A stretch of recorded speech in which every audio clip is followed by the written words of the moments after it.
right, so welcome to the Product Theory Podcast, where we're going to go deep into topics around product and product leadership. I'm Gift Constable. This is our very first episode. And so for first episode, you need a really extra special guest. And today I'm talking with Yvette Pasqua, who's a former partner in crime of mine at Meetup, where I was Chief Product Officer. She was Chief Technology Officer. In the time after Meetup, she led engineering and product at Haven, which was the healthcare company that Amazon, Berkshire Hathaway, and JP Morgan attempted to pull off. And then she was the CPTO, Chief Product and Technology Officer at EXOS, which was also in the health and fitness space. And these days, she's acting as a fractional CTO, CPTO, working with a few clients. And so, Yvette, thank you for joining me today. Thanks so much for having me, Gif. I think partner in crime is a great way to describe it. And I feel probably just the right amount of good pressure that I'm your first guest. I'll try to not suck. We'll see how that goes. Let's see how it goes. Well, we're going to dive right into the deep end. And so you've been actually, this mixed role of Chief Product and Technology Officer, it's probably old and then it sort of disappeared and it's new again. And people are experimenting with it and trying to figure out, can we do it? Sometimes for economic pressures, sometimes for strategic reasons. But you've now been in that seat for a little while. And I'd just love to start by hearing your take on the role. Is it a good role? Should more people do it? When should they do it? Where do you want to go? Yeah. So I think, like most questions like that, I'd answer it depends. It depends, of course, yes. And so I've personally loved doing the role. The last few years at EXOS, that's been my role, but it worked really well for me because I was able financially, but also org structure wise, to hire an amazing head of product to be my partner. So I think, so at its core, I believe you need a strong technology engineering leader and a strong product leader in order for it to work well. I think that check and balance is very important. I think you come from different places with the same goals. It's very important. And honestly, for your own sanity, you need a partner in crime, like we just talked about. At a pure play tech company, I think it's very important because you have to be so ahead of your craft and delivering at a high level. And then at a non-pure play tech company, like when I was most recently at EXOS, it's more about having a partner to change culture and help with transformation, help with digital education and knowledge. And if you don't have that person, you might go crazy, kind of like a solo founder on your own. So I think there's a lot of reasons why having that product partner in crime is important. I come from an engineering background, so when I hire that number two person, it is on the product side to complement my weaknesses. So I really think it depends. I do really love, in theory and in practice, how smooth decision making can be under the CPTO model. And I think I'm part of the New York CTO Club, which is a great community of CTOs. And I started to see an uptick in CTOs taking on this CPTO role a couple of years ago. You actually came in as a guest speaker during the beginning stage of that time, as all these CTOs started to realize, oh, I could be hired to do both. And I've always dabbled on the product side, and some more than others. How would I do this thing? And how important is it to have a CPO and a CTO with me? But I think there's been an uptick of it, at least from what I've seen. And I think the appeal for CTOs or a CPO, either one, taking on both, is like how much can you make decision making and strategy just so much smoother and aligned at the top. So yeah. Well, so that's interesting. Like, give me an example, maybe at Exos if you want, but you can go elsewhere, Mhm. where you were really happy to have both of those hats. Yeah, that's a great question. So I think especially really early on, as we were figuring out team org structure, um, strategically, what would this product be? We understood the problem we wanted to solve. We understood the market we were getting into. We were selling to a moat of clients that we knew really, really well. We made some wrong assumptions about how and what we would build for them initially, but that was okay. We recovered pretty fast. We went down a path for a few months and recovered fast from that. But there was a lot of market known. There was a good amount of foundational product known, but there were some really really big initial decisions, like would we build a native app or a web product? Um, how would we organize? The company had never had digital cross-functional teams before working together. How would we organize those teams? What domains would they own? How would they work together? It was really streamlined to be able to work with my team all at once and move really, really fast to make some initial decisions without having to work across the org silos, and just to experiment and learn really quickly. We made the decision to build a native mobile app, for example, and within about 3 or 4 months, we had something up and running, and we had beta clients using it pretty quickly. And if we had to slow down and change that, we weren't sure, right? None of the other products in our space were native mobile apps. They were all web-based. And our hypothesis was it would be a differentiator for us. It would drive more behavior change and engagement because of the capabilities, right? Like, we had a lot of good reasons, but everyone internally at the company was like, oh, well, we can't do it a native app, right? Like, our clients won't buy that. It's too confusing for them. They won't understand. It'll have to go through more review. Like, what's this app store stuff, right? A lot of pushback, especially from the go-to-market team. But we were able to make some really quick decisions, get teams organized around doing that quickly, and get to market fast. And this happened to be a good decision that we made. It was proved in the market that it actually was a differentiator for us. Clients were excited to be able to buy a mobile app because everyone thinks that's shiny and exciting. They didn't really know why they wanted to buy it, Yeah. but instead of it being viewed as a negative, it was viewed as a positive, and it wasn't as hard for us to sell it. And it had the benefits from a product strategy perspective that we thought we'd get. That kind of example, I think if we had to kind of go back and forth and listen to a lot of different voices, and not be able to just make the decision and create the couple of teams working on it and move forward fast, that would have taken probably twice as long. Yeah, I agree with that. When companies are in moments of change, it feels like Mm, there's a lot of benefit to having one person wearing both hats. I mean, I did that when you left Meetup, right? So yeah. you left your engineering organization in a very good shape. So I was lucky to inherit not a mess, but actually something that was really clean, which was great. But when WeWork's IPO failed, and all of a sudden, the company was already trying to transform itself, and there was so much change on so many different fronts. It made it so much easier to make decisions and get alignment.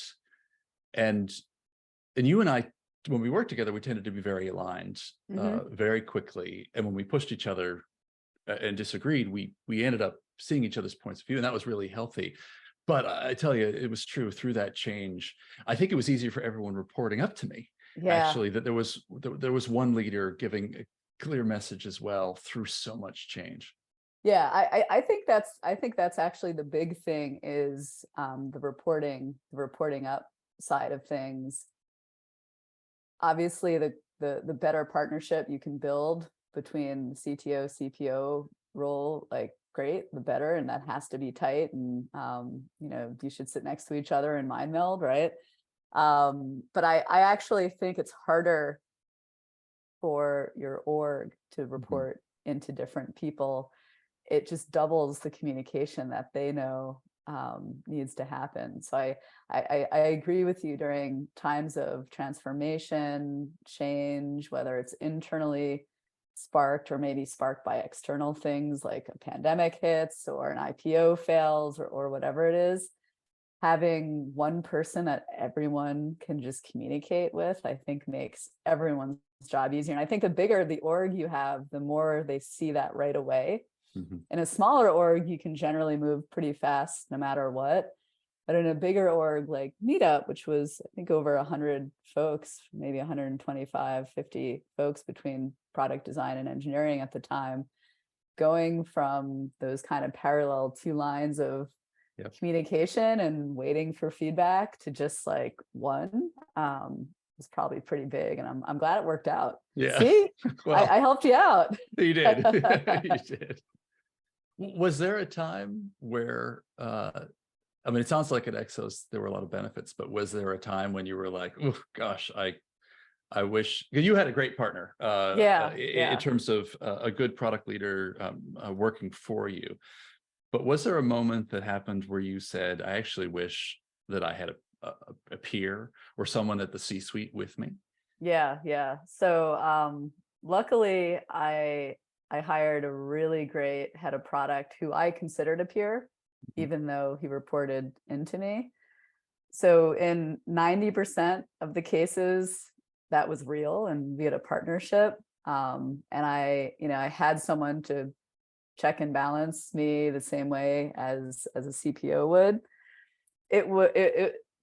Where it became harder for me were those moments at the exec team level when I felt alone. And this was especially the case because EXOS isn't a tech company. And our exec team, I was it as far as understanding digital and the businesses that we were transforming the company and getting into.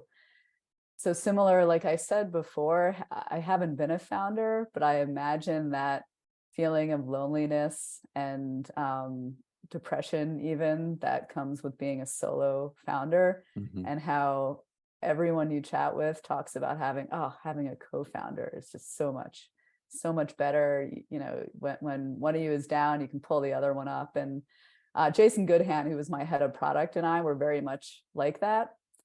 But at the exec level, I didn't have that.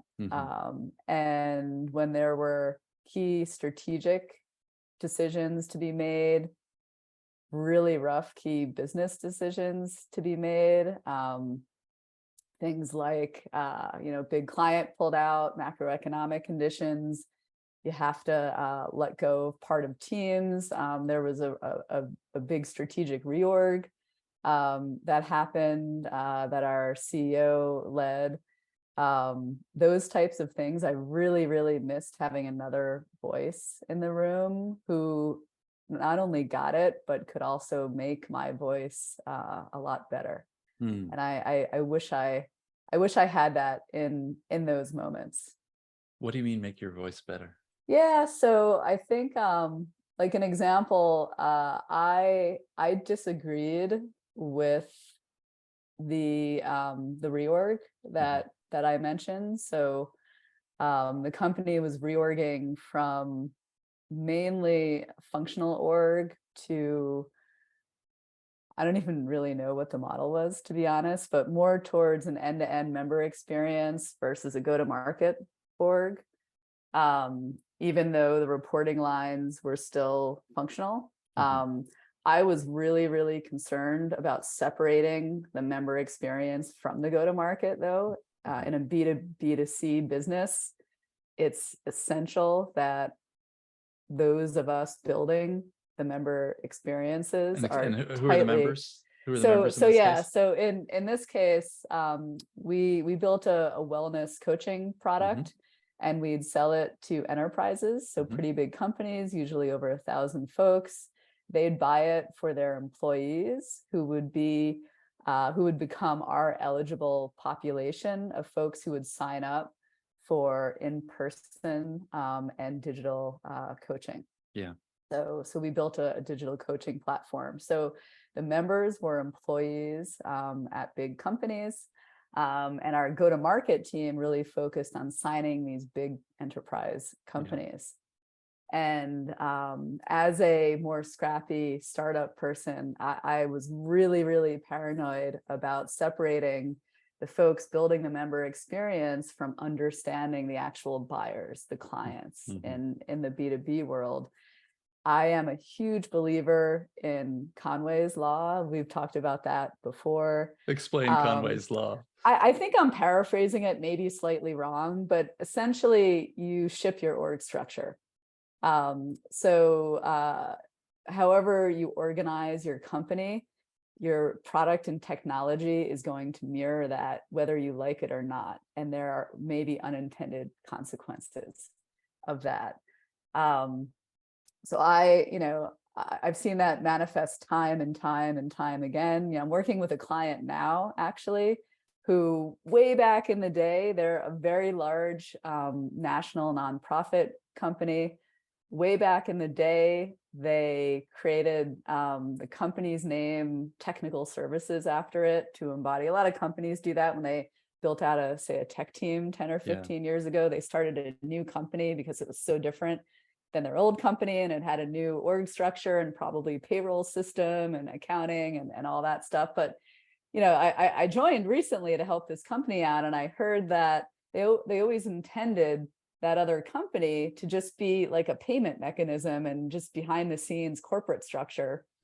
But even a decade later, they're dealing with the corporate debt from that. They ended up being siloed off from the nonprofit business itself too much.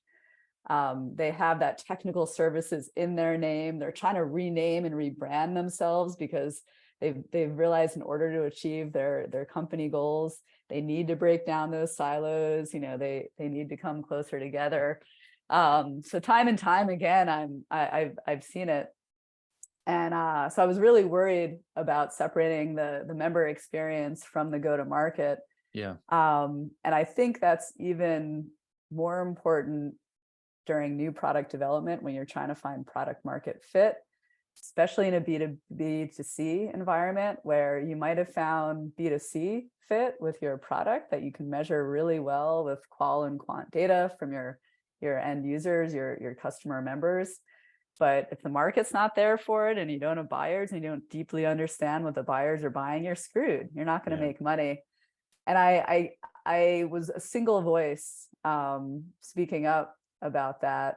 And I think I was communicating it in a way that was too negative, probably because I felt so backed into a corner and didn't have, I think if I had a partner, I could have been more collaborative and positive about it and felt less backed into a corner like a caged animal. and my ability to influence and sell was lessened by it, and I didn't sell it well. I didn't influence as well as I should have, and the reorg went through, and in retrospect, if I had partnered with some other folks on the exec team, I think I would have been more successful. But boy, would it have been great to have a CPO type partner who just got it with me, and we could collaborate and figure out how to win hearts and minds and that sort of thing together. Right. Always choices, right? Yeah. You once said to me, you said a very simple line to me once, but simple but deep, often the best advice. And you said, you can never, this was during a reorg that we were going through together. You said, you can never escape the silos. You just have to choose which ones you decide to live with. Yeah. I mean, I don't remember saying that, but I'm not surprised I did. I'm glad you remember it. But it's so true. And why I was so paranoid at that point in time, we were still early product market fit. Yeah. We had been in market just a year, and we had done a good job of selling to our moat, but things hadn't broken our way as much as we thought they would in the market. The macroeconomic conditions in the market, we believed, were slowing us down, and long sales cycles were slowing us down. And I thought at that time we were choosing the wrong silo, siloing off the folks making the thing from selling the thing. I thought was actually where we needed to invest more collaboration in, not less. And I felt like we were really choosing the wrong silo. And when you're growing new products, and you're not paying a keen eye to how quickly you can actually grow your clients and market, good luck. We weren't at the phase where we were running a profitable business yet, and it was all about optimization and growth and scale.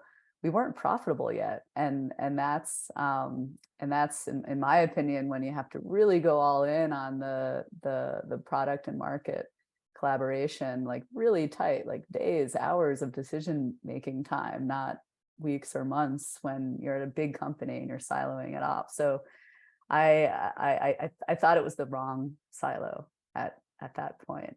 But you're right. As a leader, there's no easy org decisions. No. You're always going to piss some people off.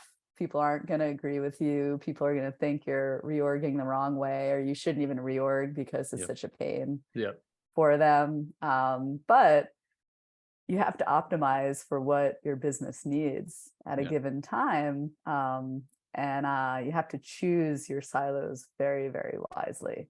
I made a mistake in organizing at EXOS, that same company. I too early hired a separate head of data than head of engineering, as we were growing a very small team. And that created a silo between our data and engineering teams. And I had 3 really great, strong leaders of product, data, and engineering working really closely with one another. But it was too much of an org structure for the size we were and the efficiency that we could see if I only had, say, 2 leaders working together. And in retrospect, I should have not hired that 3rd leader as quickly, and just let 2 folks work really closely and well together, and not build up that 3rd silo yet. And as I've been advising a lot of companies now who, because of all the buzzwordy AI, LLM, all their investors are asking, what are you doing about data and AI? And they come to me and have those questions. One of the many things I'm advising them on is making sure they don't create too many artificial silos between the data side of their business and the engineering or product or even business side of their business. I've often seen data teams fall into that siloed world because it's one of the few areas, even more so than regular engineering, that no one else at the company understands. And it could be a big black box. And I've been trying to help companies not fall into the same mistakes I have in the past. Well, I think it's just like the CPTO conversation we were just having. When you're going through tons of change, actually having fewer minds synthesizing what's going on and helping move things forward is useful. And that can apply to either finding or refinding product market fit, which of course is a moving target. Even at Meetup, which was, pretty established company, when we were there, when I first arrived, you were already there, but when I first arrived, the relatively new CEO had tried to reorg around sort of business lines, which made sense if you were thinking, I've got a really stable business and now I just need to optimize this thing. But actually, there Right. was so much to reinvent there, not Yeah. just technology wise, but to rethink around who our Business model customers, wise. business Yeah. model wise, who our customers really were, Yeah. and actually having the buy side and the sell side in separate worlds when it was one, they were connected to each other through the Hmm. product, was quite problematic. And it's the same thing with, B2B to C. If you're not, if one mind isn't understanding the full continuum of who your customers really are, and there's often multiple customers, then Yep. you get into trouble. But once you're a little more stable and could be like, okay, now let's just put gas on the fire, then you could Hmm. separate and say, okay, we've got a playbook, go. Yeah. I think you're definitely right about that. I think once you're stable and you're in like scale up growth mode, I think having functional leaders who are amazing in their craft just optimize the heck out of each of them is probably what's needed during that time of scale up and growth and putting the pedal to the metal. It's much more about moving forward in a unified way versus making critical decision one after another, and proving out hypotheses with experimentation and pivoting and shifting and changing and managing through all the change. Yeah, I love that framework that you've thought through with fewer leaders during times of change. I like that. There's definitely, I always think of in like 4-box quadrants. So Right. there's definitely some 4-box there that I could put together in my head. It's, the other thing that I've seen is how you can create these unintended consequences where different functions, it's like these failure modes through best intentions that you see over and over again. An example of this was when I came into Meetup to work with you, you didn't have a separate DevOps group. You had the product engineers doing DevOps work. And I had just come from a situation where I had also had to inherit the engineering team, but my predecessor had set up a separate DevOps team, and they were good people. But what was happening was they were trying to create a really amazing DevOps practice and like really understand what was happening at the cutting edge of the field and be really good at their jobs, when actually a whole lot more compromise needed to be happening with the product engineering processes and teams. And they weren't at each other's throats. They weren't enemies. It was best intentions. They were trying to work together, but they were each the product engineers and the DevOps engineers were each sort of optimizing career-wise and skill set-wise for something slightly different, where actually it needed to be compressed into one thing. Yeah. And when I got to Meetup, I saw that we were giving up some things by your decision to put them together. But given that there was so much fluidity, we moved so much. It felt so much smoother and faster, that decision you had made. Yeah, that's a classic trade-off these days.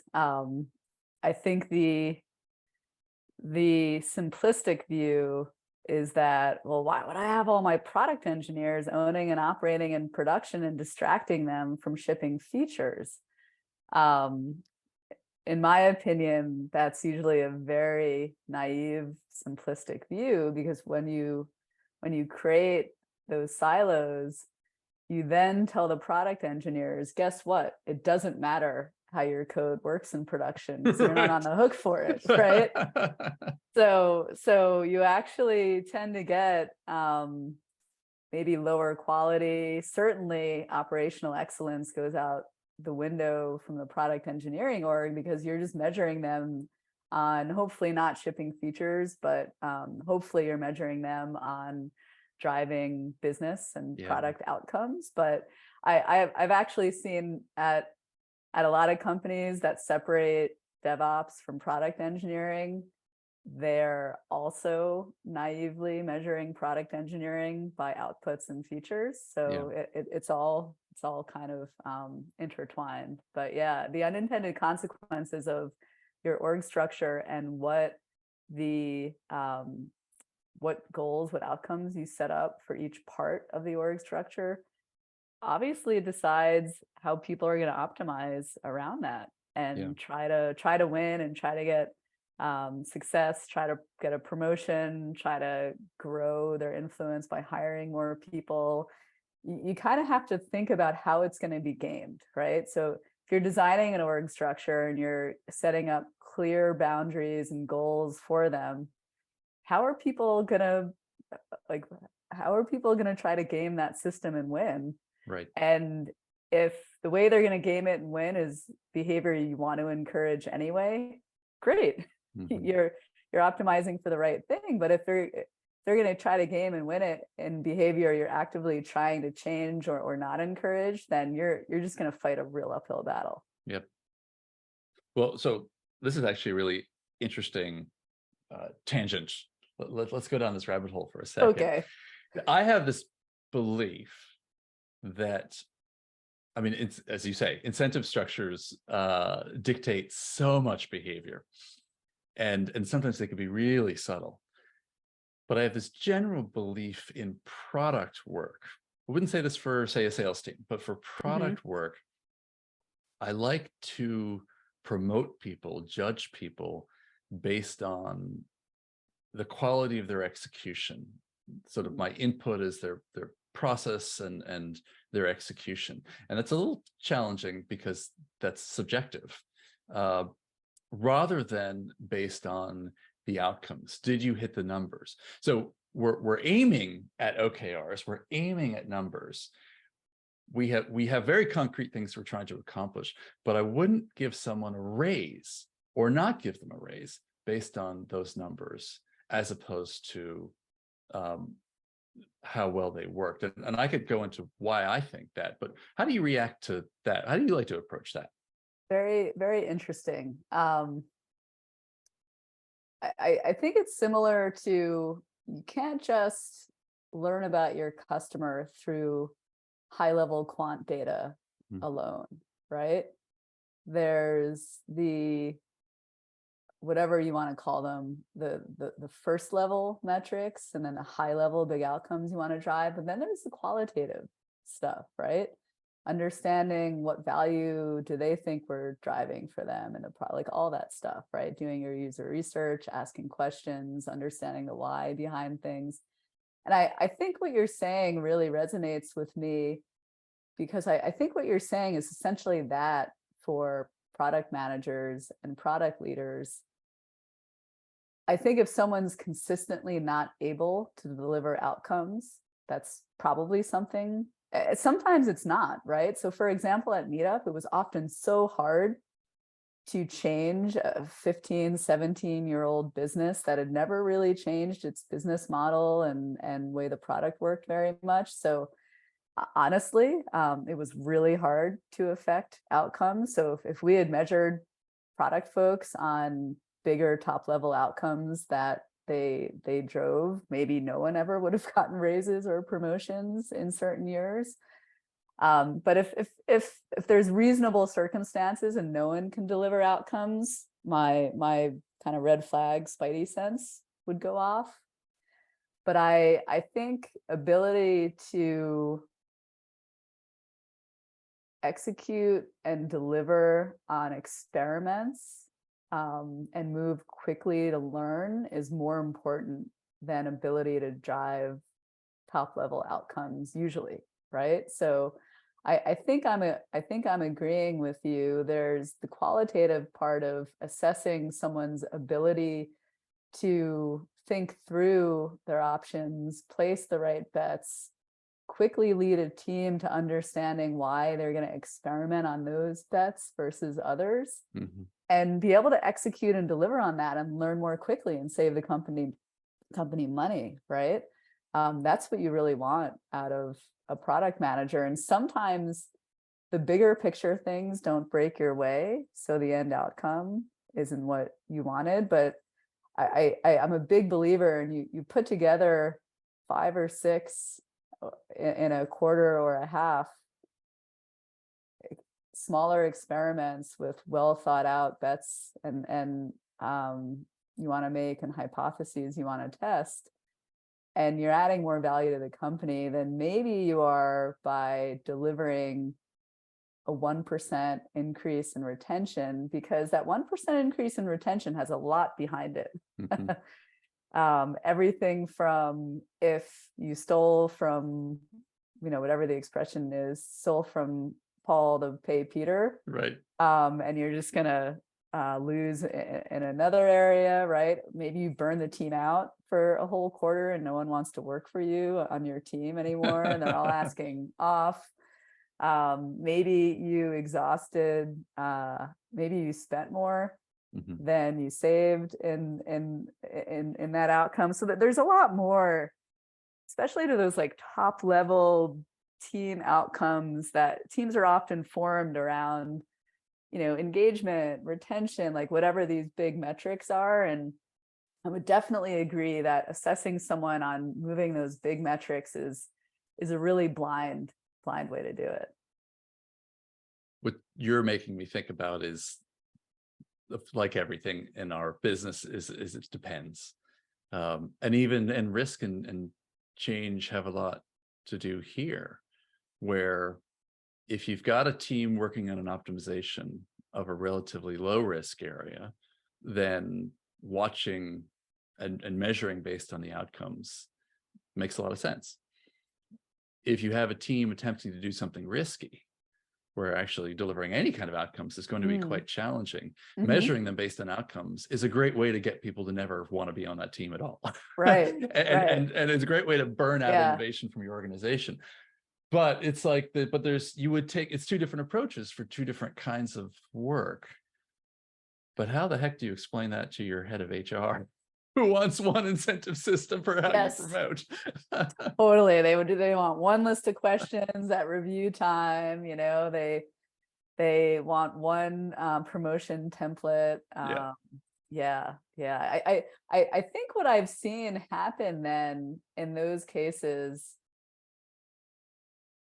for it to potentially work, is you work with your HR team on, and this might not be exactly the right way to put it, on the problems you're solving and identifying the way to promote people. And the written content actually becomes king there, versus being able to rank someone 1 to 5 or have a very short few sentence answer for each criteria answer. Did you do this ever? Did you have a time when this worked? Well, at Meetup, we had a really strong, I loved working with our people partners there. They were really progressive. They loved learning from other companies.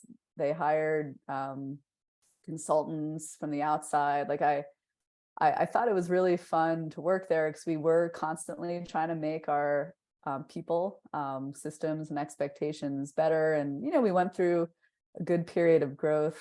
We probably doubled-ish the company size while I was there. So we needed more systems in place. And, when I joined, I think it took us, trying to remember, I think it took probably 2 years. I was there 4 years. I think the first 2 years, we didn't even have a written promotion template that we submitted to HR. And I think from what I remember, the review criteria was all culture-based and very generic the whole time I was there. So the reviews didn't help us get to, is this person actually delivering in their craft?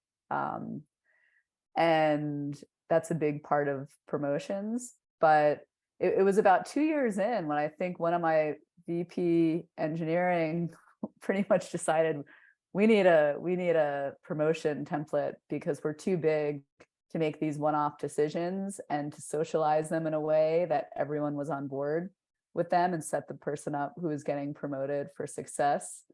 And we created one, but the template itself wasn't hard.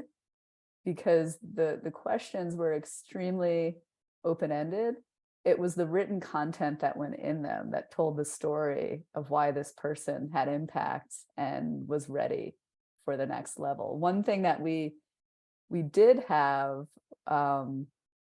was a pretty well thought out engineering ladder in place. And I am a big believer in engineering ladders should show you what great at each level looks like, but not dictate what you do at each level, if that makes sense. So I think an example could be something like a senior engineer takes ownership for communications across all of the work that they're doing, right? Or something like that, versus a senior engineer communicates with product managers and designers on a regular basis, or something like that. So but it's so hard because HR people do generally want like the check off. They want to turn things into a checklist so that they can protect the company and show everyone that things are equitable and fair.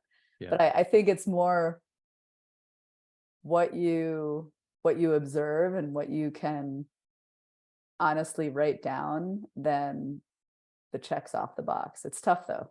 Yeah. Well, let's stick with sort of people topics for a little bit, because you've now had to build up a team, to grow teams, to reinvent teams now multiple times in a row. And so if I was a brand new VP, head of engineering, head of product, there's a lot of similarities, differences, but similarities too, especially when it comes to sort of people. And you had to give a few pieces of advice to building up that team, to be like, I'm going to start on this journey. I know I need to grow that. I've got to grow the quality of our team, and I got to grow the size of our team. Like, what are your big takeaways now after having to do it 3 times in a row, maybe more? Yeah. I think the first one is ruthlessly focus on quality versus quantity of talent. I know like quality, like your first few hires should be great is what everyone's advice is, but to take that a step further, don't get caught in the trap of thinking growth means more people. Really force yourself to make sure every one of those first hires are the highest level of quality that you can possibly, even if it means you slow things down, even if it means you have hard conversations with some of your functional partners about roadmap and delivery. Quality over quantity is going to win out every time when you're building a team, and that that's everything, right? So whether it's culture quality, craft quality, collaboration quality, it all really matters. And there's never been a time in my career where I've said, boy, I wish I hired lower quality people faster to deliver. But there are plenty of times in my career I've said, boy, I wish I had hired more slowly and focused on business impact and quality. So you're never, I mean, I don't know, maybe if you're working at a company that's growing 500% year over year, but I think you're almost never going to regret the quality over quantity. I think the second one, and this might be controversial, but I think when you're starting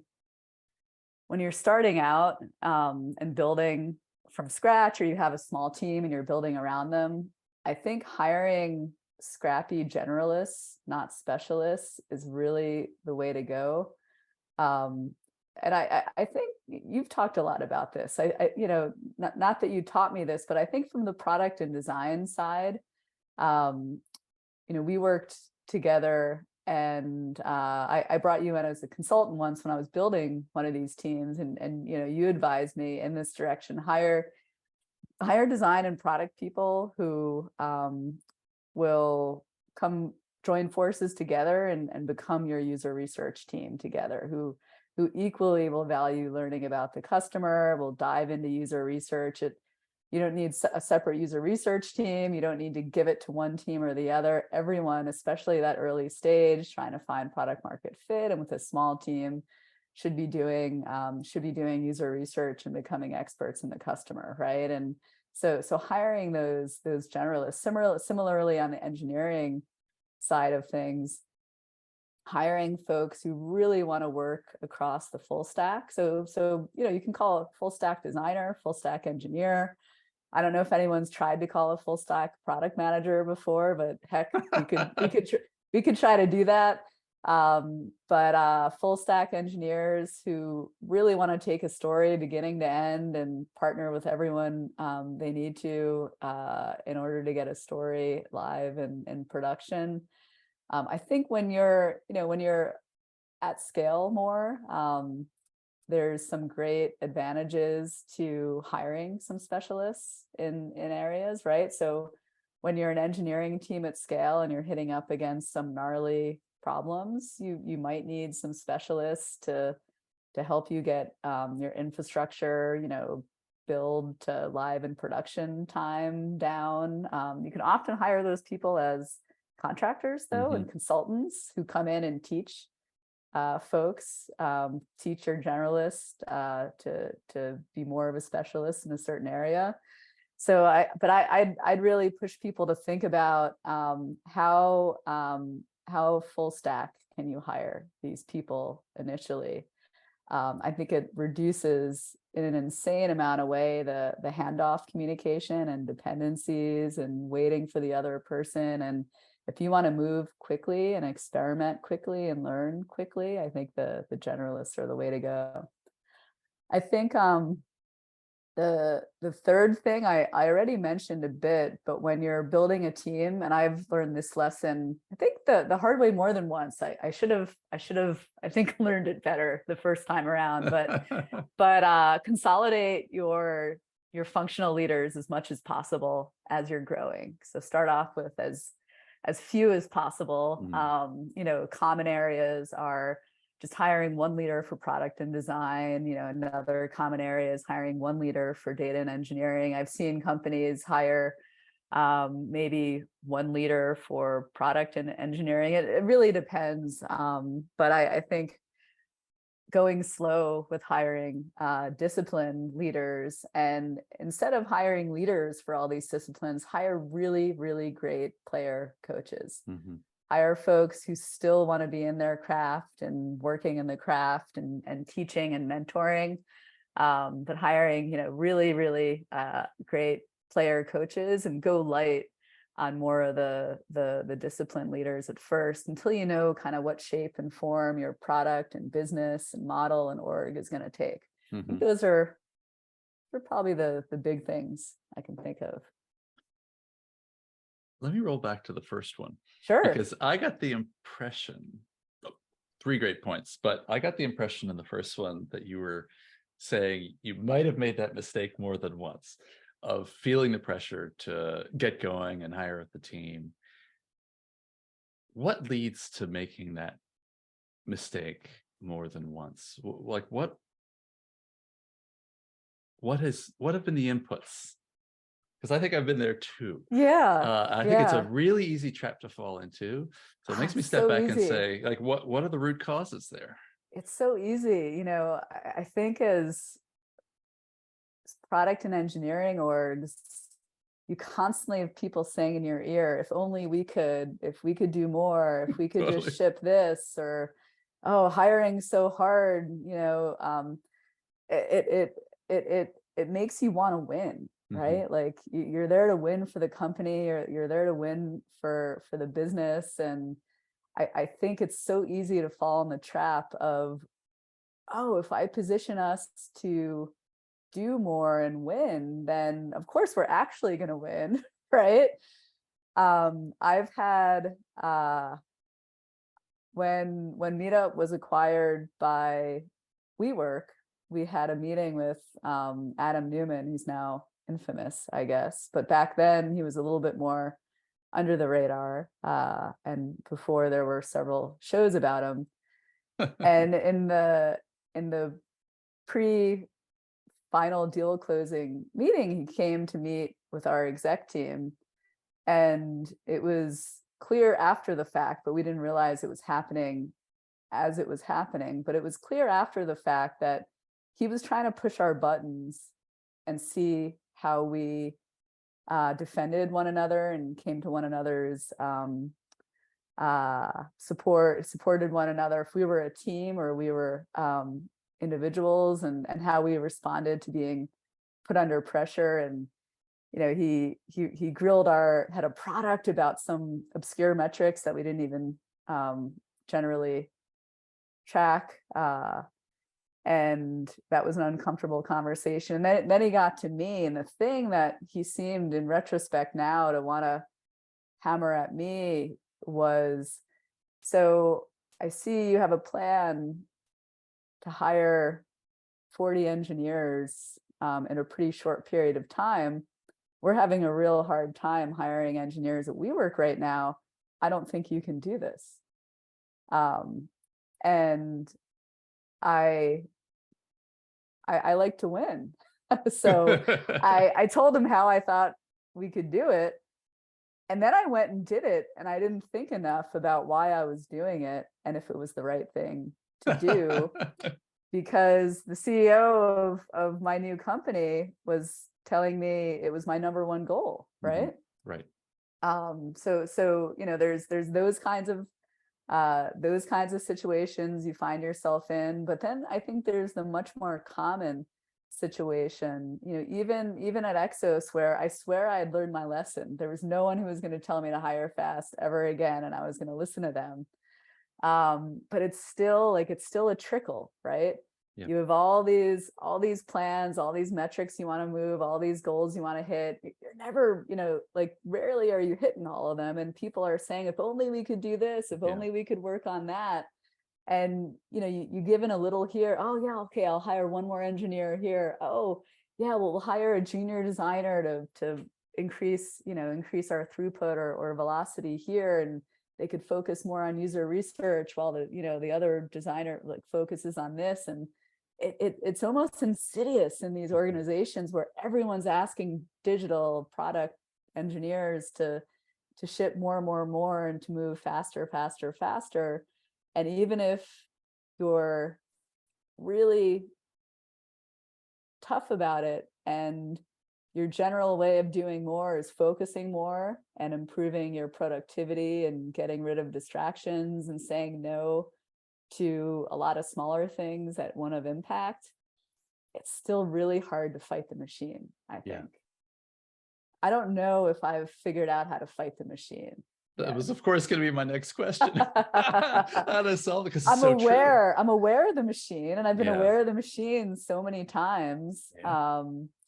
But it's really hard to fight it. I think I did a pretty good job at EXOS, but in retrospect, I could have done better. I could have been more conservative. There is such a, and I think people feel it the most in engineering, because, I mean, obviously, if you can't ship something, it doesn't matter how good the designs are. It doesn't matter how good the strategy is. None of that stuff matters if it's not actually shipped. Mm-hmm. But of course, shipping doesn't mean you're going to get results. Doesn't mean you're going to create value for anybody. Right. But that is a prerequisite that you have shipped something. Yes. And you get lots of cultures where there is this notion that the actual process of shipping is the only concrete thing that gets done. Yeah. And so boards and executives, especially people I think who maybe haven't been in the trenches and in the wars quite as much, put so much pressure on building up the team and building up the capability. It's the first group you've got to hire. It's the last group you lay off. But it often feels a little out of whack. It does. Yeah. I'm actually one of my clients right now. A big part of my job is to continuously tell them to not hire as many people as they're asking me to help them hire. Yeah. In not a huge way, it's Mhm. a small team, and I'm getting pressure from all sides. I'm getting pressure from the folks on the ground, from engineers and product managers. I'm getting pressure from the leaders, right? The head of product. And it's coming from all sides. Well, what if we just hire a contractor here and a senior person there? And I'm pushing back really hard to go one step at a time. Let's hire this one role and let's see how the team changes and what we notice. And then the second role would be X, and let's see how things look and feel more differently, to kind of both actually do that, but also buy some time to better understand what are these additional people really going to do. One thing you mentioned is just engineering capacity and shipping, but if you're not shipping impactful things, it doesn't matter how many engineers you have doing that. So you sometimes have to fix those fundamental problems first before you allow that natural instinct to take over of, well, we're not, because it could be very true that you're not shipping as fast as you should be, but it could also be very true that you don't have the people or the aligned strategy across all functions, or even just the craft personship to come up with impactful bets that you want those folks to take. There could be many reasons why that isn't happening, and that's usually a more fundamental problem to solve in almost every company than not having enough engineers to do the work. Yeah. You get this, maybe I obsess about risk too much in terms of like, what are you building? I love that you obsess about risk, though. It has taught me to be more obsessed about risk, and it's made me a better leader. You have to be obsessed with that, especially this market. Yeah. Skip, like your risk obsession and I think our joint hatred for wasted work, as you call it, right? Yeah. I think, I've seen in this market, it's invaluable, because no longer are VCs telling their founders and exec boards to just grow at all costs. They're telling them to make freaking money now. And that's a different world. And when you hate wasted work, it really helps you figure out ways to turn growth at all costs into making money. So like, I would go with it, especially now. Well, I've just seen so many situations where, and across the gamut, it sounds very startup-y, but not just at startups, at companies that think they're in scale-up mode, but they have more risk than they actually have, companies that feel very established, but the market's changing under them and they have more risk than they think they have. And sometimes it's overconfidence in where you are, which at a startup level can often be, I've pitched this to the venture capitalists and I had to believe it to sell them. And so now I really believe it. But oftentimes it's this natural human desire to bring about the future you want to see as soon as possible. And so you have this huge urge, this push of like, we have a plan. We got goals. We got a plan. We got to make this real now. And which is a good impulse. It's a natural impulse, but then it leads to building this machine to execute on this plan, on this goals, on this sort of confidence, which can disappear so quickly. And then once you have all these people, you have to feed them. You not only have communication explosions, which we all know about, like the bigger the team, the more difficult everything becomes, but you've got to keep them busy. And I have never had a team of engineers where I've actually said, you know what, take the next week off. Like seriously, go on vacation, and had them be happy about it. They're always like, wait, what? And they're not happy about it, right?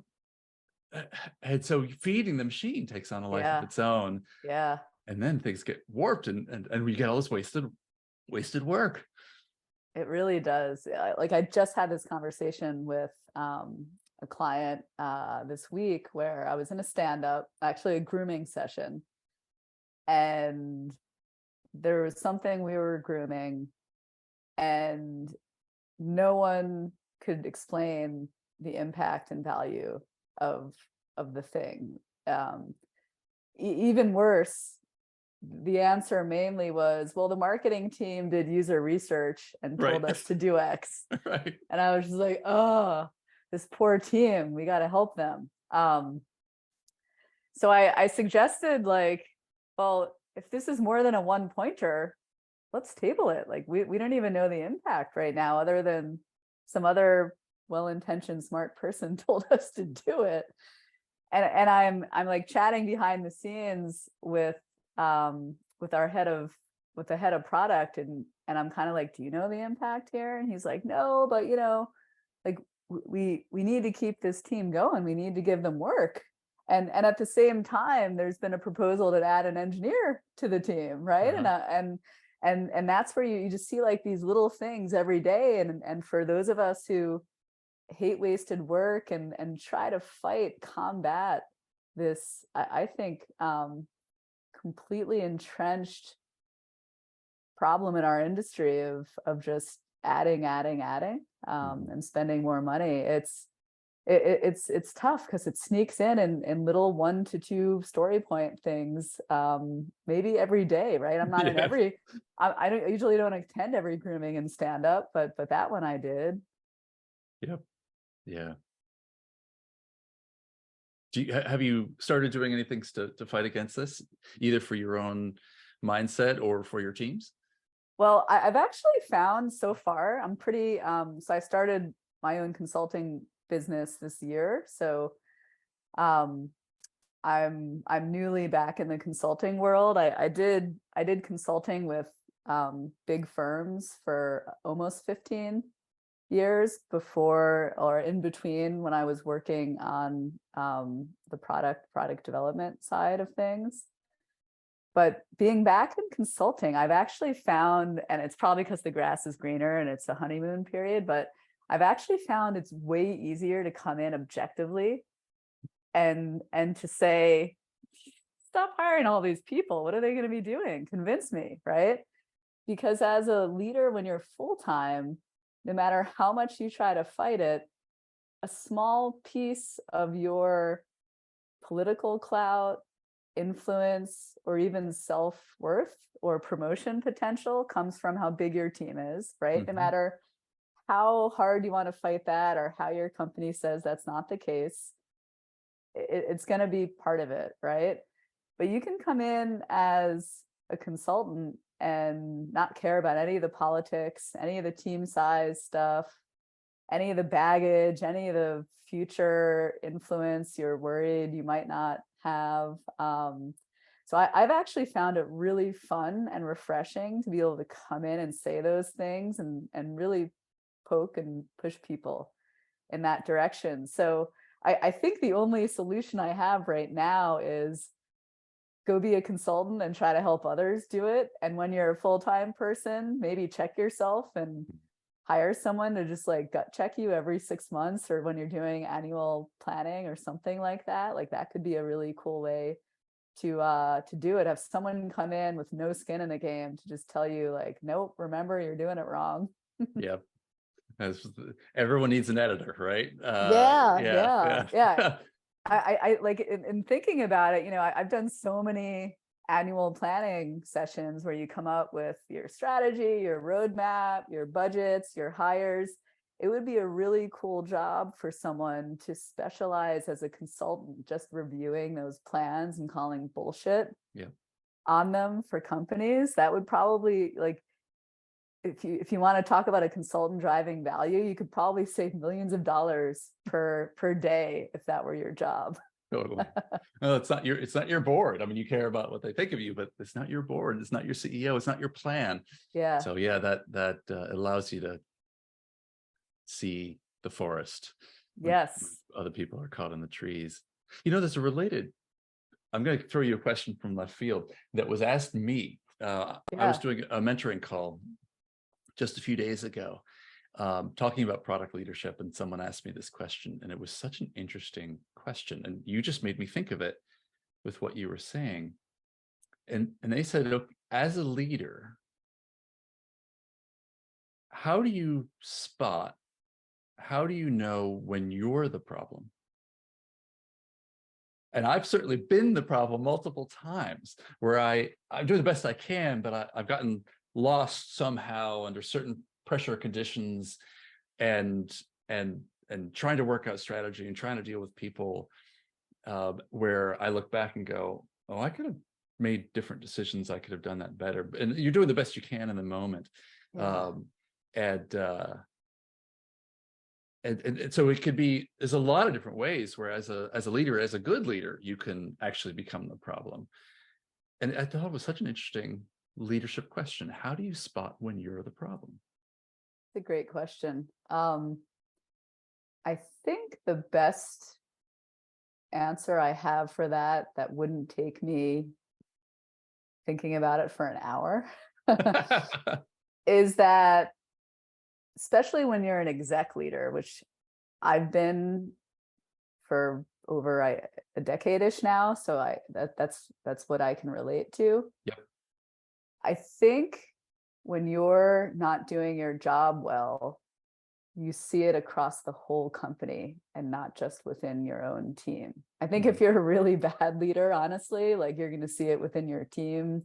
No, I don't mean a bad too. leader. No, sorry, I don't yeah, mean, yeah. yeah. I mean a good But leader who's a actually good leader who's a little maybe, lost. yes, Yeah, who's yeah, lost, who's not making decisions maybe quickly enough or too yeah, maybe, or maybe optimizing for the wrong things. I didn't mean a yeah. bad leader. Or handling themselves Yeah, not as well as they yeah. could. Or, yeah. But I think when you're a good leader who is who needs some coaching, typically I think you end up seeing it with people who don't report to you, whoever those people are. So if you're a CTO, maybe you see it somehow affecting the product managers, maybe you see it somehow affecting the engineers on the team, but you're probably not going to see it as clearly in your day-to-day with your first team and second team people.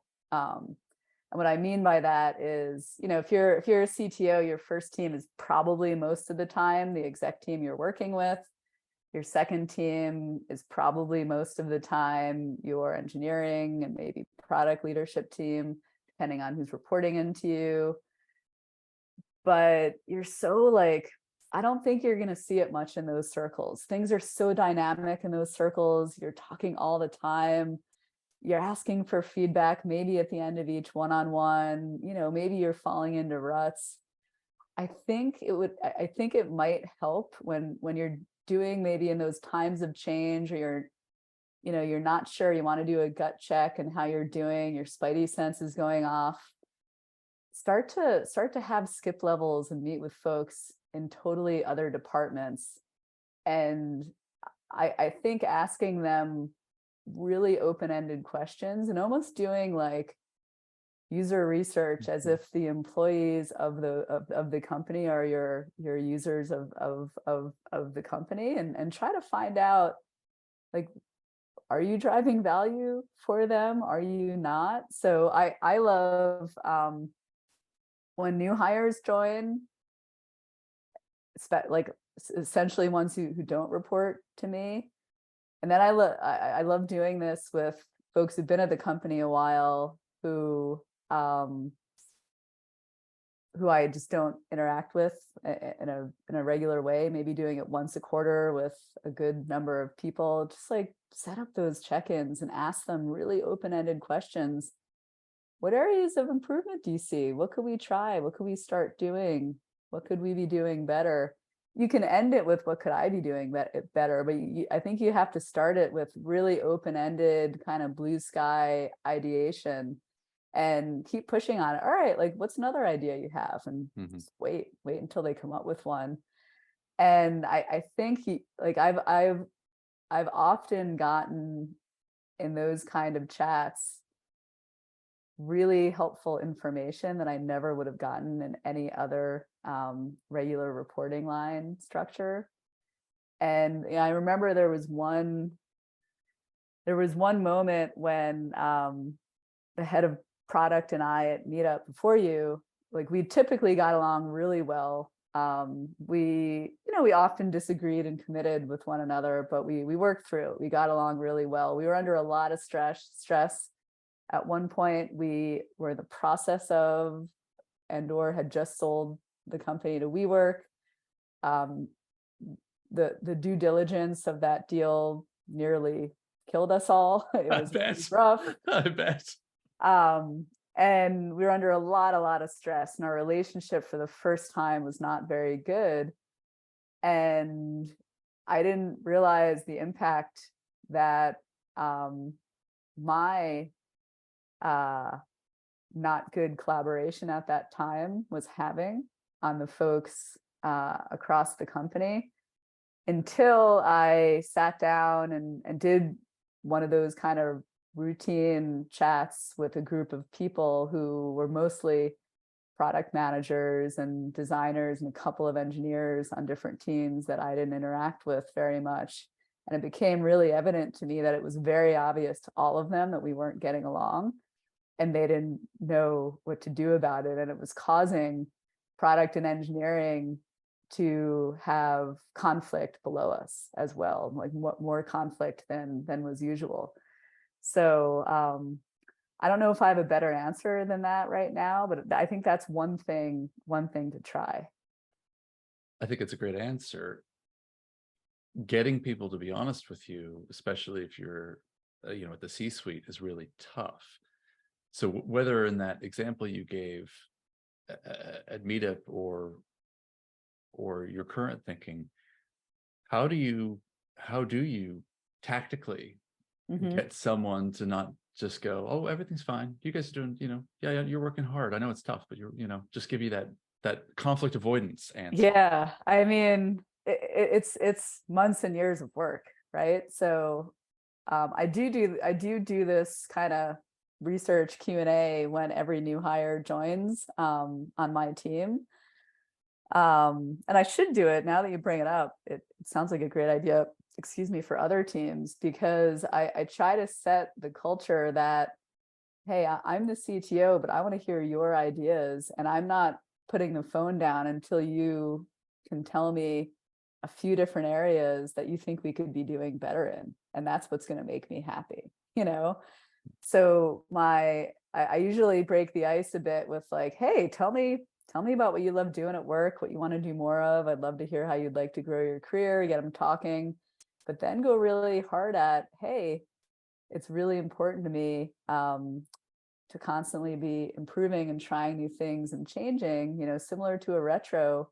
What things would you try here? You're new enough to know what's broken here, but you're not too new. You're not too new to know what's broken here, but you're not too old to be set in the ways, right? Yeah, so like, tell me more. And that if you're building a new team and a new culture, I think that really helps set things up right from the beginning. I usually chat with people 4 to 6 weeks in. But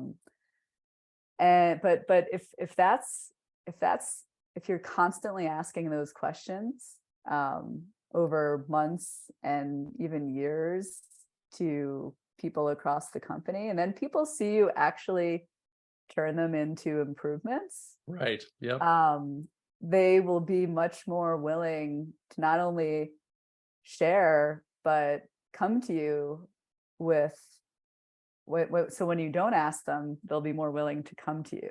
Right. I experimented with office hours too at one point, and it was largely like a lukewarm success failure, but there were periods where people would sign up for them because they wanted me to help solve a problem and they didn't know where to go. And I was like, shit, this is exactly what office hours should be. Like, how could I make this magic happen all the time? And I couldn't, to be honest, but I think you just gotta keep at it. You gotta relentlessly be asking the questions and creating a safe space. Now, the reason why I think of it as user research versus a manager asking someone questions is you have to come with such an open, curious mind, and you can't be like, even if inside your head you're defensive, they can feel that. They can sense that on the other side. Yep. So you really just got to come in as like, I am doing a great half-hour session of user research with this Yes. employee right now. They can smell a mile away, even if you bristle, Yep. if you like tense up, especially if it's in an in-person meeting.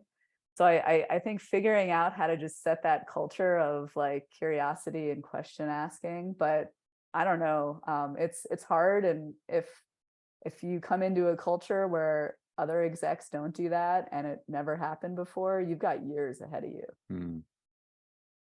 Well, you mentioned offhand something that I think is really important, is turning what you hear, even if you're reading between the lines, into actions, even if they're really little things. Mm-hmm. If you don't, then the guards go either back up or they get stronger. But if people start to see that, oh my God, this person actually listens and will try things, you're right. They'll start leaning into it. They'll go, okay, like I can actually affect change here by doing something, as opposed to saying, Yes. forget this. And Yeah. so really looking for even just little wins, little bits of Yeah. action that you could take, builds trust. Yes. Yeah, that's great. But that's why I say it's months and years Mm. of building that up and or breaking down what was there before it. So you got to be in it for the long haul. My hack to this Oh, I want to was, hear your hack. well, my hack was bring in someone who's worked for you before. And they clearly, by rehiring them, they already know that you like them, you Mm-hmm. admire Mm-hmm. them. So they're not scared about what you think of them, Yeah. even though you're a boss person. And they're much more likely to pull you aside and go, Gif, you're being an ass. Totally. Because That's a great way. I mean, I hadn't thought of it that way, but I've obviously hired people I've worked with before. You pick the people from your network who you want to work with over and over again. And you're totally right. I have often had different relationships with those folks from the get-go, where our one-on-ones are mostly them telling me all the things they think I should fix, yeah. versus me having to prompt them with questions. And I love it, right? You're totally right. I hadn't really thought about how different that repeat colleague experience is. And now that you mention that, if there's a way that you can use those examples to show other folks that it's possible, like some way you ask them to talk with people about what they told you, and others can see, oh wait, that came from feedback that they got, or it's some idea, or maybe you can turn it into more of a public thing to kind of just like show that safe space does really exist, as much as people aren't sure about it. I often tell product leaders and designers as well, go talk to the engineers, because engineers tend to give you a very blunt take on what's going on. I There's love no that. BS. I love that about engineers. My wife's sometimes like jokes around and calls me the nerd whisperer, but I love, when I've often brought other, you bring other execs in to talk to your team at all hands or whatever. And you sometimes have to prep them and say, now listen, they're really going to ask you questions here. They're not going to beat around the bush. Like, they're going to ask you the questions like, are we going to run out of money? Or those tough ones. So I think there is an advantage to being a leader in the tech industry, and especially on the engineering side. For whatever reason, maybe it's the open source community vibe or something else. Maybe it's the just engineering culture from even in school or something, like questioning ideas, like understanding the problem to be solved, like poking with more questions. It's definitely true. You get asked the hard things sometimes, and you can find those people pretty easily. Like when I do those new hire chats, and I talk with people, like usually by the end, I can tell, oh, this person's going to totally give me some great ideas going Yep. forward. Like I'm gonna make sure to follow up with them even more. And maybe that biases me a little bit, but you have to manage your time It's true. versus the folks where like they just won't tell you anything, right? Like, yeah, you can turn them at some point, but there's about a quarter of people right after that first meeting are just gonna tell you everything that's broken, and you Yeah. love those. As a leader, you got to love those people. No, totally you know? right. I agree. I say the same thing in user research. Sometimes there's fish you got to throw back in the sea. When you're interviewing customers, like you just trying to get something out of a rock. It ain't gonna work, no Right, matter how tightly you squeeze. right, Uh, right. um, I want to click on trust for a second. I don't know where this will go. We could see if there's any meat here, but it is one of the most important things as a new leader, as an ongoing leader, building trust with your first team across the C-suite and building trust with the people who directly report to you, so they'll be honest with you, is so key. And are there things that you've learned to do when joining an organization to build that trust? Mm. And it could be with either cohort. Yeah, yeah, yeah. Well, I don't know if this is revolutionary or anything, but anytime I join an org, I go on a listening tour. Um, Sometimes I've called it a listening tour, sometimes I haven't.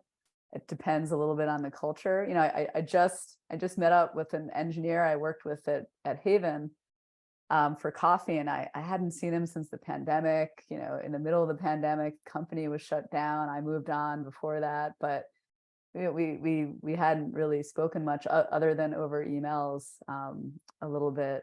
And he said he's an engineering manager now, and he's deciding if he wants to stay as a leader or whatever. And he said to me, that thing you did when you joined, that listening tour thing you did, has always stuck with me as one of the coolest things that I've ever heard of any leader doing. And it seemed obvious to me to do that when you join a company, but I guess he'd never seen that before and probably hadn't again, so it seemed very novel to him. But it's also really fun now as a consultant to do a listening tour when I join, and I tend to start with the team I'm trying to help to build that initial trust. So whether you're joining full time as a CPO or CTO, I would start your tour with the core folks, who are reporting to you and on your team. If you have a big team, like try to get to a lot of them, right? And what is it tactically? What does this look like? It's really, like, honestly, it's really similar to the questions I mentioned before. You want to get to know people, you want to get them to open up to you, and then you want them to tell you all the things that are broken that they want you to fix now that you're the new person there to fix them. Similar to a new hire joining, like you're the new hire in that situation. And it's a great once in a company lifetime opportunity to get them to tell you all the stuff your predecessors, they wished your predecessors had done differently. And boy, are there sometimes amazingly long lists that people have been bottling up for a really long time. I typically start with the core team so that they understand that I want to learn from them first. Usually cross-functional leaders and exec leaders, they know what you're up to. Like they understand you'll get to them eventually. Like they're not going to be offended that you're not speaking with them first. But speaking kind of with your core team from the inside out, I think really helps. And then putting the information together, typically for your exec team, in an anonymized and rolled up way,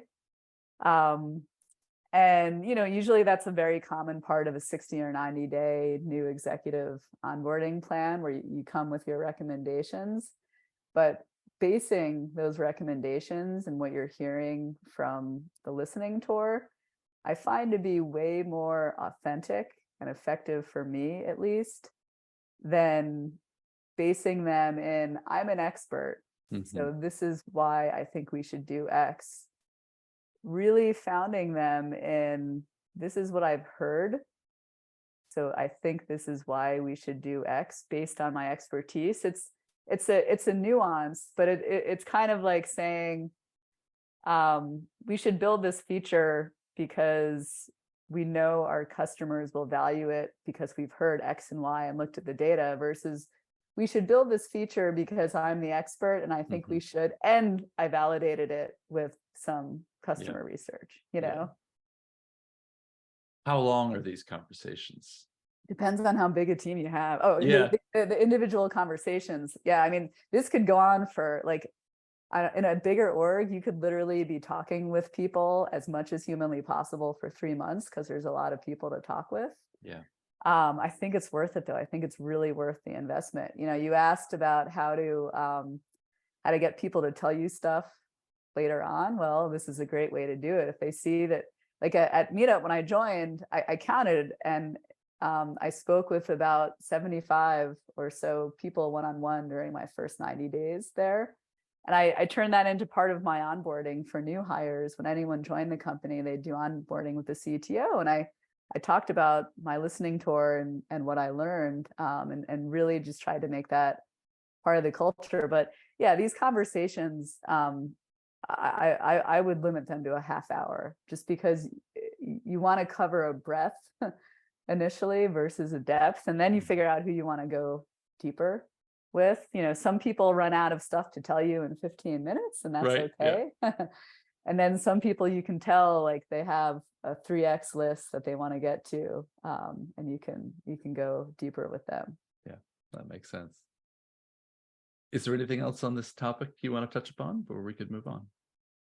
Trust. Yeah, I think trust. Yeah. I mean, gosh, you could talk about trust Forever, I know. Yeah, let's move on. Let's go on to All a right. different one. Yeah. Well, let's talk about decisions.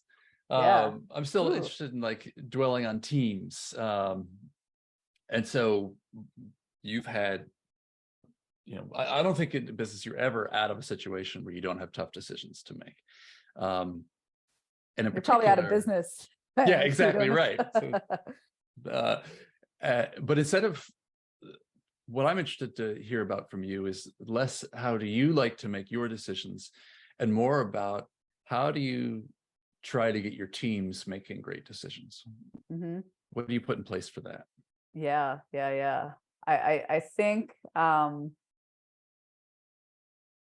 setting up frameworks for them to measure themselves and make decisions is really important. And different companies do this different ways. I think some frameworks could be more metric driven. I think a lot of good frameworks though don't need to be. I think that's the default for most companies, right? Which so one? If you're Metrics or the metric driven one, it's probably harder to create more value driven goals for teams as well, and that's probably perceived as more value and culture driven decisions. I think it's the difference between empowering and teaching a team to be customer centric and asking them to make customer centric decisions versus defining metrics that they need to achieve in order to show they're customer centric, right? Both of those could work and could be good frameworks for goals to set for teams. I think it's harder to do the qualitative ones, but probably more valuable in the end, because metrics can always be gamed somehow. But values and culture and qualitative things, I think it's harder to game those if people are really communicating to you their reasons for their decisions. It's a lot easier to say, well, we decided to do A because we've done the math and it's going to move this metric more. It's harder to kind of justify it, I think, in a more qualitative way, where you're winning the values and culture as well as the business goal, hearts and minds of the people that you're speaking with.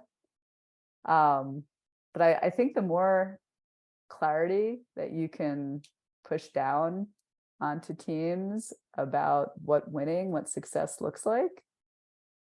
So for example, if you take that customer value one, even just saying, hey, winning and success looks like you every single week talking with the customer and learning something, that's a pretty qualitative, mushy thing. Versus saying we have to have a NPS of 60 as a baseline, right? Whatever way you want to help folks make decisions, and again, I'd probably opt more into the first way. When those teams make decisions, you want to hear back those reasons why, right? You know, and you want to reinforce them, and you want to really, really celebrate those loudly. Yeah. With the team itself, with the teams around them, and you like, whether it's a Slack conversation in a more remote world or an all hands in person meeting or whatever it is, you want to socialize and be loud and proud about the really important ways your teams are making good decisions.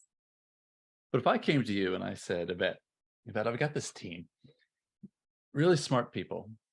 These are great people we've hired, and they just can't seem to get out of their own way. They have a goal. We've given them a goal. They understand how that goal ladders up to where the company's going. So they're not adrift because they don't know the direction. They've got a direction that's tangible. But I can't trust them. Right now, I can't trust them to ship because they seem to not be shipping. But it's also when all the little decisions that they're making seem to always, they don't seem to be great decisions. It could be the design that they're choosing. It could be how they're handling a piece of technical debt. It's bizarre to me how these really bright people are together and yet stumbling all over each other. Help me. Yeah, what do I do?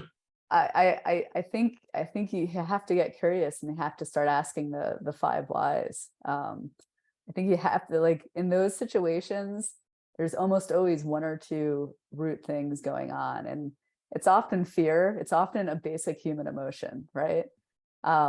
It's often fear. It's often some kind of prideful thing. You know, like there's something going on there that you got to get to the root of it. And I would go in with a really curious mindset. Like there's no one size fits all way to fix this problem. You have to understand why they're deciding the things they are, and there could be a million different reasons why, but there's something fundamentally, in those cases, there's something like fundamentally not working for that team. It could be anything from there's some like perverse political incentive that no one's talking about, to the person, like maybe there's one strong personality who kind of wins out making the decisions, and maybe they just have really shitty judgment, you know, like maybe they're not good at it. You know, maybe they're in over their heads and, you know, they need more coach. Like it could be so many different things, but getting in there and peeling back the layers of the onion, it's usually never really about that one decision. It's usually about some team composition or chemistry or the way they're set up or something that you as a leader can actually affect change in, that you don't quite know about yet, that you got to get in there and ask, like keep asking the whys until you're getting to those fundamental issues. Now, you're often leading organizations where you've got multiple leaders between you and the actual end engineer and product manager. So when do you choose to dig into a situation like this yourself versus have one of your reports do it? I default coaching my reports to do it all of the time, right? Like that's where the growth comes in. I think there's nothing, unless you have a real green newbie, which sometimes you do, and they'll ask for your help right away. Like, I don't know how to deal with this, come help me. But if, especially if you're at an exec level, typically your direct reports want to handle this stuff on their own. Yeah. And you got to give them some leash to do that. You got to give them the runway to do that. And asking them, so how are you going to figure this out? Like, what's your process? What's your methodology? What's the framework you're going to use? Like, tell me, I want to learn it. Like, how have you done this before? At one point in my career, or at many points in my career, I've been really bad. I've been over trusting, right? And when you manage pretty senior people, you sometimes can fall into a bad rut where you kind of trust and you don't verify enough. So in these kind of cases, I would take the trust and verify approach most of the time until you really know you can trust your leader. And even then you spot check with verify. But I would let them run with it and coach them and ask them what they're learning and what action they're taking. But I'd also like check in with someone else on the team, right? There's either someone you have a good relationship with, or someone who maybe worked for you before, or one of those people who is going to tell you all the annoying crap going on and the things that need to be changed. You know who those people are if you're in touch with your team enough. And you don't have to make it an obvious check-in on something, right? Like when I have bigger teams, I probably check in with a few people a week who don't report to me. And it's just a normal practice you're doing. Make sure someone on that team is one of them. And find out what's going on. Like find out, was there a good retro that happened? Like, is the leader stepping in? Like what's being done about it? Like, is there a visible change? Is there a fact-finding mission happening? Like try to get some verify there. But I think when you're in a senior leadership role, these are the exact gnarly problems that you as a coach need to be there for your on the ground day-to-day leader, whether it's a PM or an EM or someone like that. They gotta learn, like, and it's so satisfying when they're able to solve these things themselves. And usually what happens is you're coaching them to talk with their cross-functional peers to solve it together. Well, you're telling them, well, talk to the PM and design lead about this, and why don't the three of you come up with a plan and let me know, and I'll meet with you to talk through your ideas if you want. I love the push to trust and verify. When I think about, I've made plenty of mistakes in my career, but some of the most painful ones are where I trusted and didn't verify. Me too. Those hurt. Me too. And again, it's one that but you're going to keep doing it. Time and time again, because you're a micromanager if you verify everything, right? And you're too hands off if you verify nothing, and you've learned that, right? So striking that balance is an art. Like the science of it is just knowing you need to do it and coming up with a repeatable mechanism to do it without freaking people out. That's kind of easy. The art of it is knowing when to verify and when not to verify. And sometimes you pick wrong. Is there anything to add on that topic as to when to verify and when not to?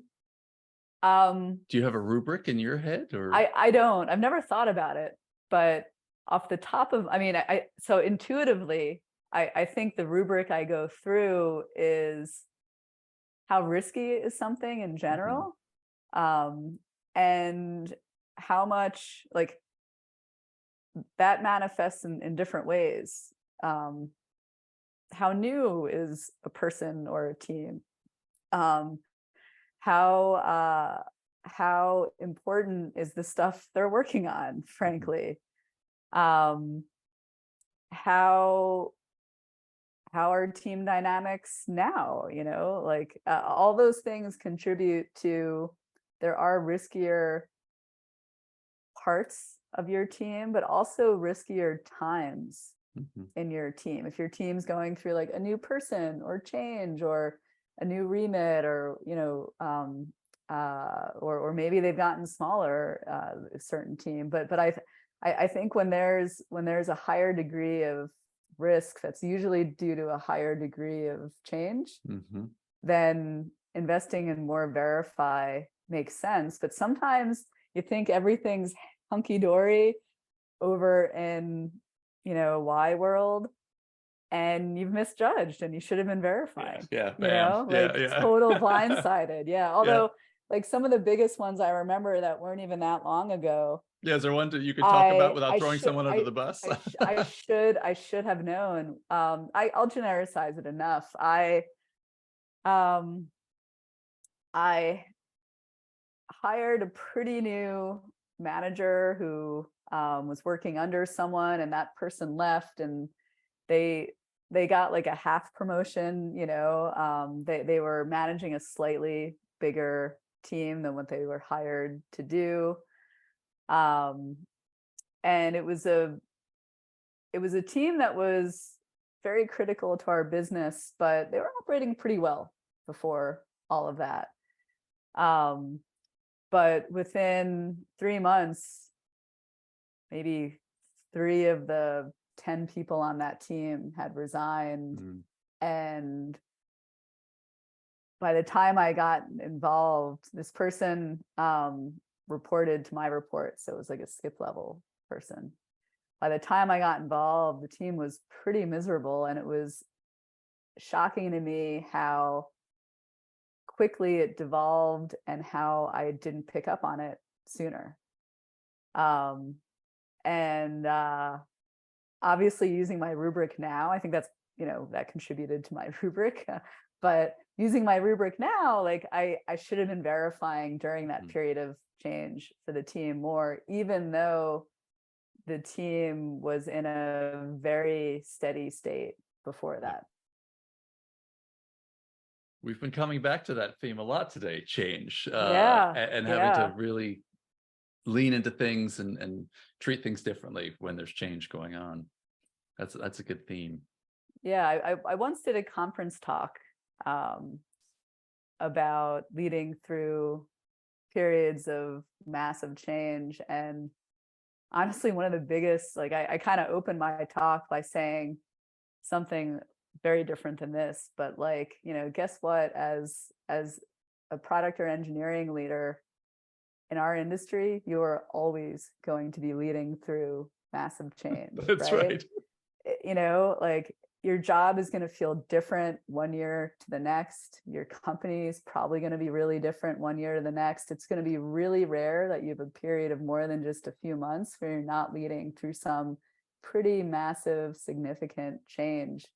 So change is the normal, like get used to it, and create systems and processes and ways to handle leading through change. But the other big takeaway, just from studying change a lot for that talk and doing the talk some number of times and talking with people afterwards, I think the other big takeaway was just that during change, there are some big phases of that change. There's kind of the initial part that tends to upend everyone all at once, and then people process at different rates and different speeds. But there's that kind of initial, just like whatever you want to think of it, almost like a high growth curve where everyone's running around with their chickens with their heads cut off, and it's just affecting everyone in a big way. And how you operate as a leader during that period is different than when things stabilize just enough to be able to bring, that's kind of like the acute phase, I'd call it. Then there's more of the normal, regular change phase that I'd call it, right? Like literally probably what most of our jobs as leaders are every day.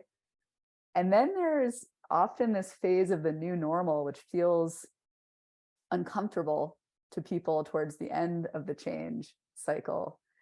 And you're not sure if you're out of the change or a new one's coming, or if things are, like the changes happen and things are different now, and you're not sure if it's over yet, right? And there's just this general uncertainty around this whole kind of process that you just all went through together. And there were just some things that I noticed changes happen in this pattern over and over. And there's some things as a leader that you can do. For example, during that acute phase of change, everything's very emotionally charged and their trust is low.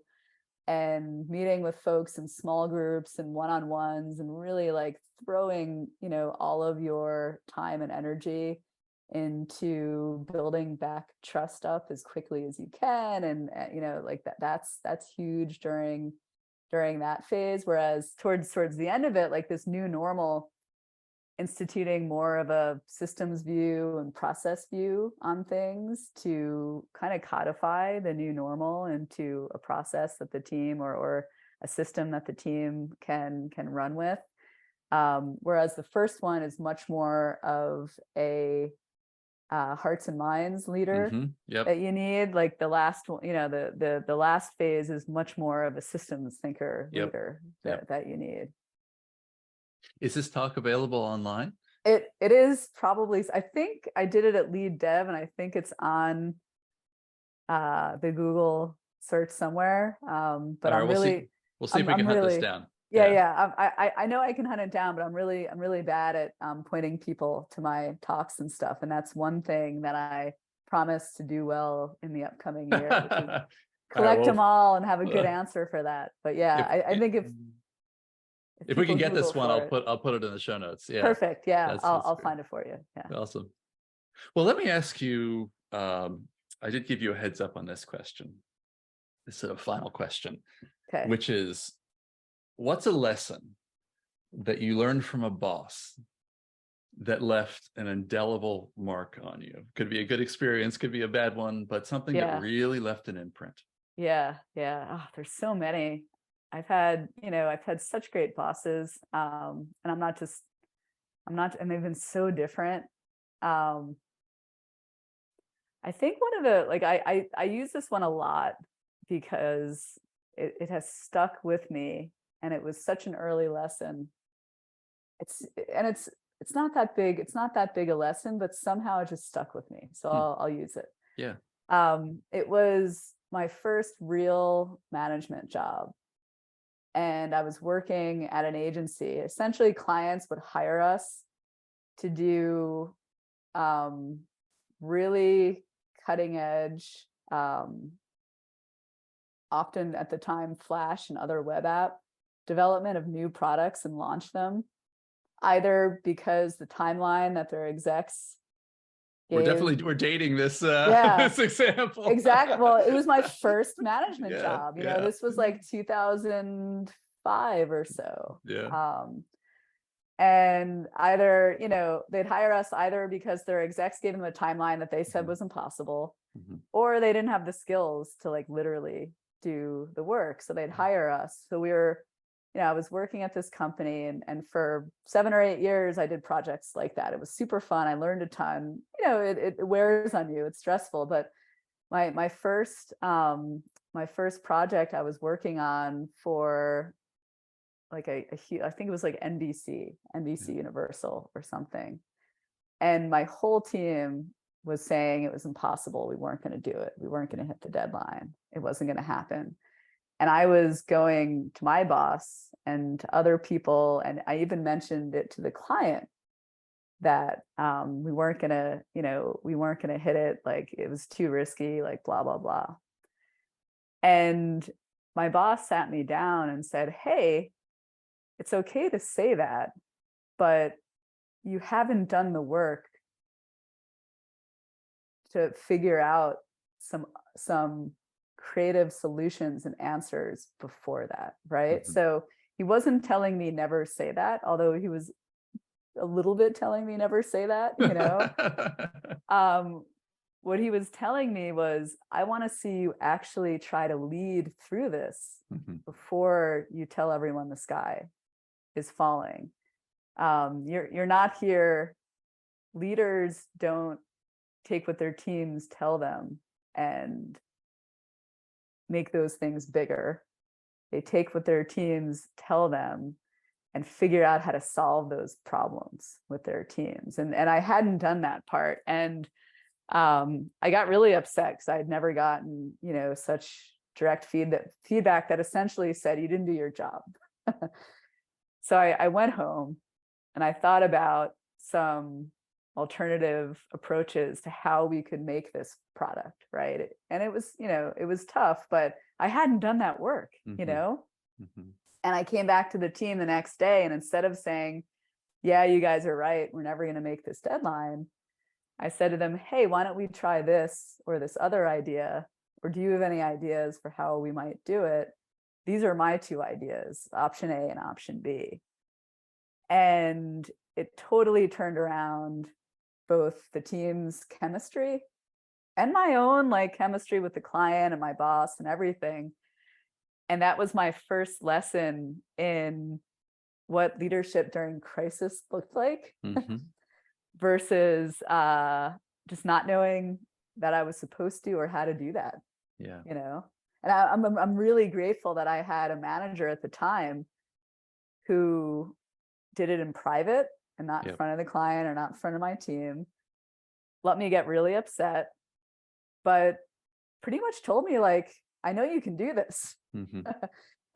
Go home and do it. And was very supportive, but gave me really direct, immediate feedback in private, and then supported me. You couldn't ask for a manager to handle a newbie person's feedback like that. Yeah. Better. I love that. It's because the extremes are really bad. You can't, as a leader, you can't hide surprises from the people above you. That leads to really bad things. You can't hide bad news that turns into surprises. That's really what I'm trying to say. And with your team, I've also found that if you just pretend that everything's hunky-dory when it's not, that's also a bad thing. Yeah. But the other extreme is you can be either too alarmist or too negative, and it's easy to feel that in your private time. But you always have to lead with optimism, with strength, and with this notion of this is hard, but we're going to figure it out. Yeah. And now let's do the work of figuring it out. That's a great early lesson. Yeah. Yeah. I hadn't felt what that felt like before. Yeah. And once I did it and felt it once, I was like, oh, this is a way bigger lever than I could ever have writing code. Yeah. You know? Totally. This is something I think I can do. And I think this will have a way bigger impact than if I wrote a lot of code with my team to help them hit the deadline. Yeah.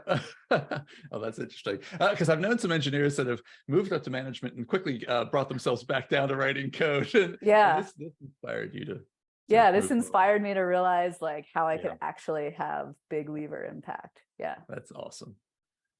So you're consulting these days. What kind of work are you interested in? Who do you want to work with, and what kind of work are you interested in doing? I just started my consulting business recently. Like I said, I worked for software consultancies before. I've loved product development recently because of just that longer term problem solving and team building you get to do. The one thing I missed was how fun it is to sit with different businesses and learn their models and learn about such completely different cultures and way businesses run and the problems that they have, and to help solve them.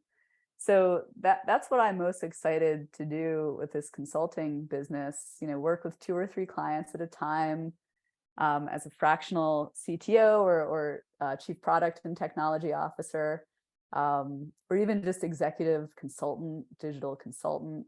Learn about their business and help those leaders. It's typically CEOs and founders, but sometimes it's a COO or even a CTO, solve gnarly, hard technology, data, people process, Yeah. product problems.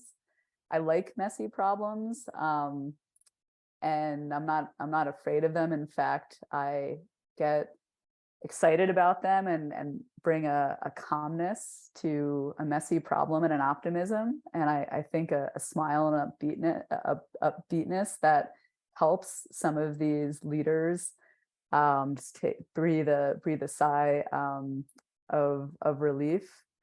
Someone I used to work with, I was kind of brainstorming with them how I sell myself to folks in a sentence or two. And this isn't the sentence, but she said, "You're like the wolf from Pulp Fiction." I don't know if you remember Yes, totally. that character, Yep. Harvey The Keitel's fixer. character, the Yeah. fixer, exactly. Yeah. The fixer comes in Mhm. and they got the dead bodies and there's blood all around. And he's got to come in and just clean everything up and bring people at ease and de-escalate the situation. Now, I hope I don't have to do something as dramatic So do I. as that. But I really like to come in as a problem solver and fixer with other leaders. The type of work I think I can help with the most are 0 to 1 products, when you need that kind of scrappiness, trying to find product market fit, early stage growth, when you need people who hate with a passion wasted work and spending too much money. And then when you need to take a leap and you found fit, and you're able to scale your team, and you need to figure things out like, well, how do I scale my technology so it doesn't break? How do I scale my team org? Who do I need to hire to actually run this business that's real now and growing? How do I solidify my data platforms to make sure that I'm set up well with a data moat for all the new AI and LLM stuff that my board's asking me to prove to them that I'm going to be doing to grow my enterprise value in the future? So that's what I'm up to these days. But I'm experimenting a lot right now. This is new for me, and I think if you ask me in a year, it's going to be a little bit different. But I'm being very entrepreneurial about all this and experimenting and learning as I go with this business. Nice. That's great. So how can people find you if they want to reach out to you? What's the best way? Sure. Yeah, they can find me on LinkedIn just by my name, Yvette Pasqua. I'm also Yvette at ypasqua.com. And those are probably the two best ways to find me. Excellent. Well, this has been a really interesting conversation. Thanks for joining me on the inaugural podcast, and thanks again for your time. Thanks so much. Great chatting with you, Gif. We should do this more often. We should do this more often. All right. Well, thank you for joining me for that conversation. Thanks for listening. As a reminder, every other week, we're going to have in-depth conversations with interesting minds in and around the product leadership space. And on the other opposite weeks, you'll have short snippets of advice from me for you as a product leader or aspiring product leader yourself. So subscribe either on YouTube or your favorite podcast channel. And if you want to find me, you can find me on GIF Constable at LinkedIn or gifconstable.com or gif.constable@gmail.com. Look forward to hearing from you. Take care.